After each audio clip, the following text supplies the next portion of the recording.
ఓం మహాగణాధిపతయే నమ. ఓం గురుభ్యో నమ. ఓం శ్రీమాత్రే నమ.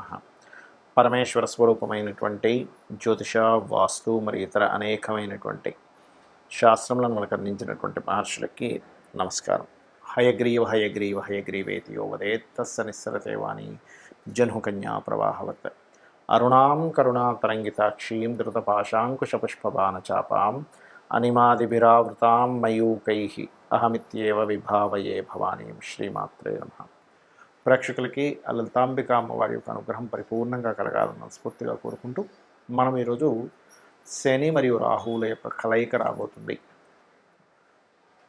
మార్చ్ ఎండింగ్ నుంచి, అంటే ఆల్మోస్ట్ ఏప్రిల్ స్టార్టింగ్ నుంచి కూడా మార్చ్ ఎండింగ్లో మారుతున్నారు. 31వ తేదీ దగ్గరలో శని రాహు దగ్గరికి వెళ్ళి కలుస్తున్నాడు. ఈ శని రాహువులు ఇద్దరు కూడా మనకి మీనరాశిలో కలిసి ఉన్నందుకు ఇది ఏప్రిల్ మరియు మే, పూర్తిగా ఏప్రిల్ మొత్తము మే మొత్తము కలిసి ఉంటారు. 2 నెలల పాటు ఉండేటువంటి ఈ కలయిక వల్ల ద్వాదశ లగ్నముల వారికి, లగ్నం తెలియని వారు రాసి చూసుకోండి, వారికి ఎటువంటి ఫలితములు జరగనున్నాయి, ఏ విషయాల పట్ల జాగ్రత్తగా ఉండాలి, మరియు ఈ గోచారం దేశాల మీద లేనట్లయితే మిగతా వాటి మీద ఎలాంటి ప్రభావం చూపిస్తుంది అనేటువంటి విషయాలు చెప్తుంది. నేనైనప్పటికీ కూడా చెప్పిస్తుంది సాక్షాత్ లలిత అమ్మవారిగా భావిస్తూ ఒక్కొక్క లగ్నం గురించి మనం తెలుసుకుందాం. కుంభలగ్నము, కుంభరాశి. కుంభం వారికి ధనస్థానంలో శని రాహువుల యొక్క సంచారం జరుగుతుంది. ఇది వాక్కు స్థానంగా చెప్తూ ఉంటారు, ధనస్థానంగా చెప్తూ ఉంటారు.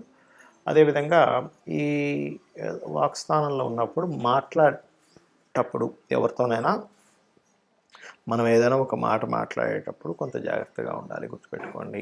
అలాగే మరొక విషయం ఏంటంటే, ఇక్కడ ఈ కుటుంబ సంబంధించినటువంటి వ్యవహారాల్లోని ఎవరికైనా మనీ, పర్టికులర్గా విదేశాల్లో ఉండే వారికి ధనాన్ని ఇచ్చేటప్పుడు లేదా పుచ్చుకునేటువంటి వ్యవహారాల్లోని కాస్త జాగ్రత్తగా ఉండండి. మరియు ఈ కుటుంబ స్థానంలో ఎప్పుడైతే శని ఉంటాడో, ఈ 12వ అధిపతి 2లో ఉన్నాడో, ఇది పర్టికులర్గా వివాహ జీవిత భాగస్వామిని ఎంపిక చేసుకునేటువంటి అంశాల్లో కూడా కొంత జాగ్రత్తగా ఉండాలి, గుర్తుపెట్టుకోండి.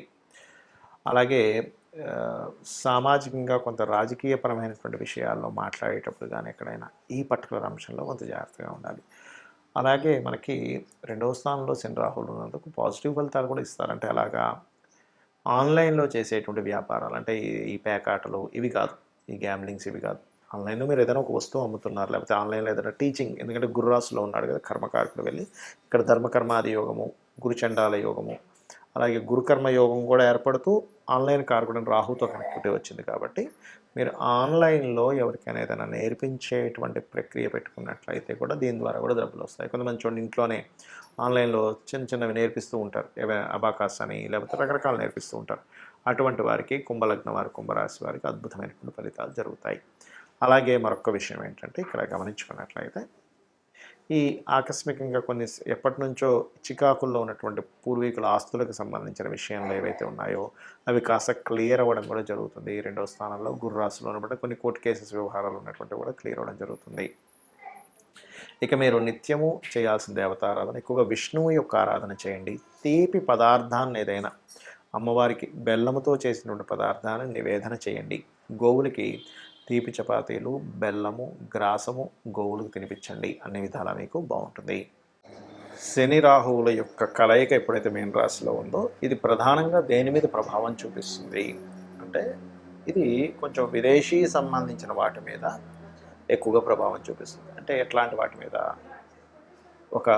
చూడండి, ఒక్కోసారి విపరీతమైన వర్షాలు రావడం కానివ్వండి, లేకపోతే ఫైనాన్షియల్గా ఉండేటువంటి కొన్ని అప్ అండ్ డౌన్స్ ఎక్కువగా రావడం కానివ్వండి, కొన్ని విదేశాల్లో అసలు ఊహించనటువంటి మార్పులు, అది ఫైనాన్షియల్గా సంబంధించినవి కానివ్వండి, జాబ్ సంబంధించినవి కానివ్వండి, లేకపోతే ఈ శని రాహువులు ఎప్పుడైతే మీన రాశిలో ఉంటారో, ముఖ్యంగా జల ప్రదేశాలు ఉండేటువంటి ప్రాంతాల్లో, ఉత్తర సంబంధించినటువంటి దిశల్లో, ఉత్తర దిశల్లో, అంటే ఉత్తరం వైపు ఉండేటువంటి దేశాలు ఏవైతే ఉంటాయో వాటికి సంబంధించినటువంటి వాటిల్లో, అదేవిధంగా కొన్ని లాస్ ఏవైతే ఉంటాయో, ఈ లా సంబంధంగా కొన్ని దేశాల్లో, లేకపోతే మన ఇండియా లాంటి ప్రాంతంలో కూడా ఏదైనా కొన్ని నిర్ణయాలు తీసుకున్నప్పుడు కొంత మత సంబంధించినటువంటి కల్లోలు ఏర్పడటము, ఇట్లాంటివి శని రాహువుల యొక్క కలయిక ఇస్తూ ఉంటుంది. అదేవిధంగా ఈ శని రాహువుల కలయిక జరిగే ముందు మనకి ఈ ఉగాది వస్తూ అక్కడి నుంచి షష్టగ్రహ కూటమి ఏర్పడి అక్కడి నుంచి అట్లా ఆ గ్రహాలన్నీ కదిలిపోయి వస్తుంది. కాబట్టి మీనరాశిలో ఎప్పుడైతే ఇన్ని గ్రహాలు కలయికై దాని తర్వాత శని రాహులు రెండు మిగులుతున్నాయో,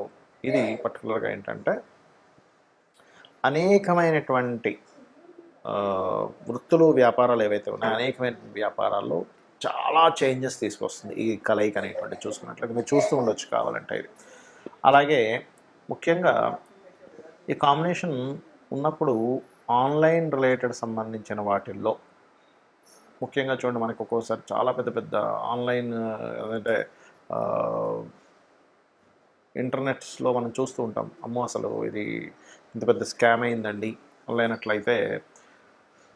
ఒక్కోసారి మనకి కొన్ని కొన్ని జరుగుతూ ఉంటాయి. అంటే అట్లాగా వేరే వేరే ఆపరేటింగ్ సిస్టమ్ని వీళ్ళు